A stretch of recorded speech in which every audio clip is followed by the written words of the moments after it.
How do you see India as a cruise destination since you have had many experiences in India? Interesting. It would be the answer. I like the or word. Incredible. Not incredible, it's interesting. No, I mean, first of all, there's huge potential in India. And I see India as a potential for a source market, even greater than a destination. Yeah? Just do the maths, 1.3 billion people. So let's say you can wipe out 400 million and will not have enough to buy. Yeah. So another 300 million maybe egging towards that, but they don't have enough either. Yeah.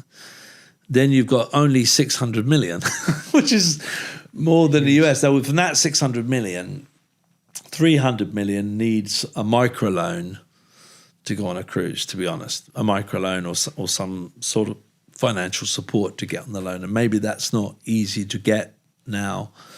So that leaves us with 300 million. But 300 million, that's a big number. You know, what's America? 340 million?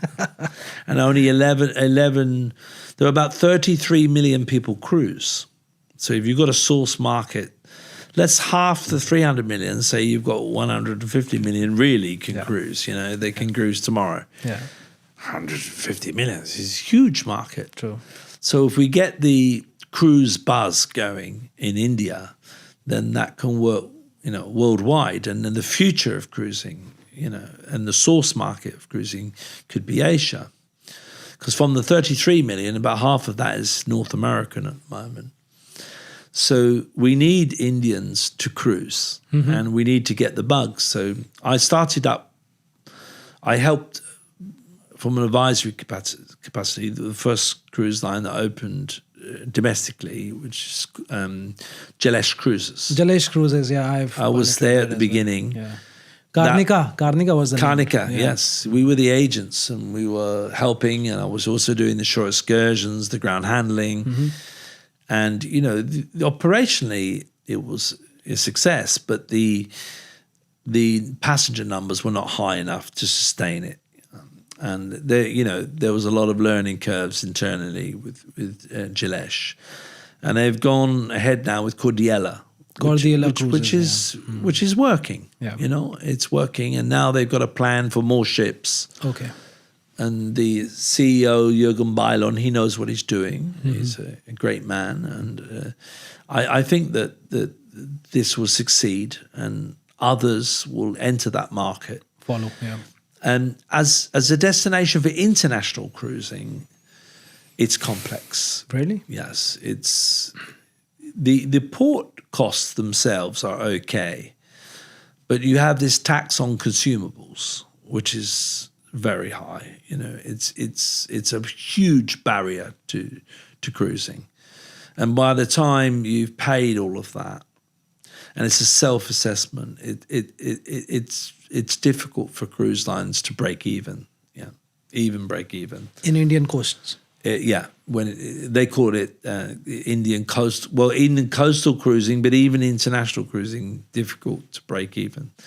But domestic cruising, and that's another thing. There's a huge set of things you have to do to convert the ship from international to domestic cruising, which involves customs, and there's a lot of cost that's invoked by that. And the casino tax, for example, is 28%, and then you've got all these taxes and costs that makes it very, very difficult. And it's not just the tax and the costs themselves, it's the complexity of managing it. You know, that itself is costly, you know. So I had made suggestions on the high-level advisory committee, which I'm on, to simplify it, going back to my Einstein thoughts, you know, simple to complicate, complicated to simplify. So let's simplify and let's just put one tax for all consumables and customs, just one tax per passenger. And then the cruise lines know what that is, and then they can factor it in into the cost of the ticket. Yeah. Makes sense. But that's not been done and not been listened to, and the Customs Authority and Finance Ministry have gone ahead with these taxes, and they still insisting on these conversion taxes and the tax on consumables, which makes it really, really difficult for cruise lines to operate. And the longer that stays, I worry how we can get It's not gonna help, Indian cruising off the ground, because the amount of passengers we're getting on board ships is minute. There's one Kudyala ship. True. Resort World Cruises were going in there, but they pulled out because of the tax. It's difficult to manage. Difficult to survive, yeah. And they really wanted to go because they see the wonderful potential of India. Yeah. And India, and the ports are improving, you know. We have a new cruise terminal in Mumbai, which is improving, but on the other side, they're charging much more money for that. So again, it's like another tax. Yeah. So all these are adding up and becomes very difficult. Goa is building a cruise terminal, which is very encouraging. And they have a domestic and an international terminal. We're seeing Vizag has a new terminal. Vizag, yeah. So, these things are happening. Infrastructural changes are positive. But if we're paying all these taxes, how can you pay also for increase of cost in the terminal? So it's Doesn't a fallacy make of sense, yeah. statistics. It's very difficult to operate a cruise because you can't charge that much for cruising in India. So I think that is what's holding India back, and I'm worried about the future of that. I do think it will sort itself out in time, but federal intervention is required. But with the finance ministry, because that's the problem. I believe the ports have a very rationalised price at the moment, although the terminal price is high. Yeah. So You heard about this cruise ship called Angria? I don't know whether you were the agents of Angria in Goa or not. no, I know. It was a I know small the cruise ship. Yes, I know this. They bought it from Japan, Yes, and they were running between Mumbai and Goa. yes. This was the first cruise ship before Jalesh. Yes, I was aware it was a casino. Yeah, it's a small operation. one, a Yes, small yes. cruise ship from Japan. Yes. They could survive. No. And that's a small one. Imagine a large one. And you've got to fill it each week, because, as I told you, it works at $150 a day. I mean, Jalesh, Cordiella, it was That's in the discovery sector. Yeah. So it's price sensitive. Yeah. And it's not so easy. And the government needs to do more to promote. But the good thing is, positively, the infrastructure of India is getting improving. better. Is improving. Look at Mumbai. Look at the new coastal road. Yeah.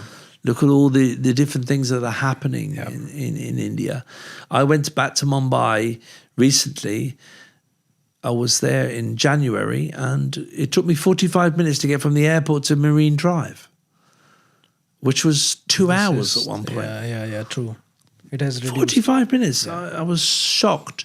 And we were under a tunnel, and Correct. and we had this beautiful coastal road going around. So Worldly Sea Link. Yeah. and the terminal is going to be great Yeah. in Mumbai.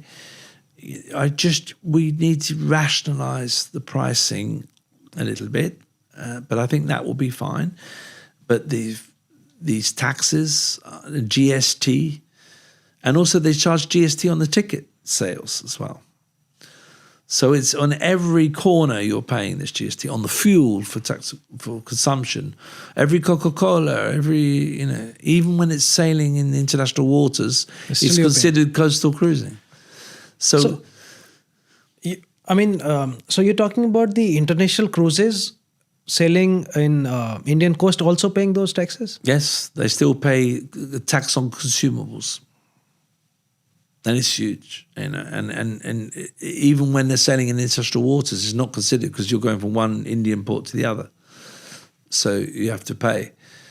Self-declaration, but as I said, simplify it, make one rational charge per guest, let the cruise lines factor that into the ticket price, and it might work. but there's a limit to how much the guests will pay for a cruise. True. So, and that limit is, the balance is not there. The cost of operation to do what. So they'll pay you're for saying this is cruise. only in India, not in the other countries around the world? There's only 2 countries in the world that do tax on consumables, to my knowledge, and that's Brazil and India. That's it. Yeah, and Brazil the cruising would have exploded if they didn't have that. But but it's a lot less complex than India. It's complex, but even less than India, because in India it's very complex to do the whole thing. They're going to digitalize it, which is a good thing. But Complex is some complex. cruise lines are hiring people just to calculate it. Oh my God. If to do it properly. And cruise lines are they're by the book. They want to do it properly. True. But it's not possible to. After all, cruising is a business, right? And if you want to do the business, you have to generate an income of some sort. True. Many cruise ships already come to the port at break even or a loss, and then they rely on making the money on board to make the profit. But if you're making the money on board and you're paying the tax on paying the taxes consumables as again. well, there's no way to make a profit. So they will try to, if you put India on a world cruise, it will work out because you make money on the rest, but not that bit.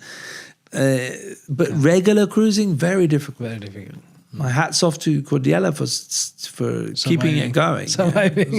They're doing some job, and they're managing to meet ends. And I have great hope, because if we can change these taxes and get some exemptions or simplify, then and rationalize, we can make a huge boom of cruising in India. And the thing about cruising, it will bring more business to India. For sure. Because when an international ship goes to a port, 80% of the guests on board, They go out, yeah. No, 80% only buy this cruise to sample destinations they aim to return to for a land-based vacation. True. They like it so much, yeah. So if the experience is good, Correct. if the experience is good, they will come back. 50% of them fully intend to come back. So it's like a world travel market. True. Every time we have a cruise ship call. True.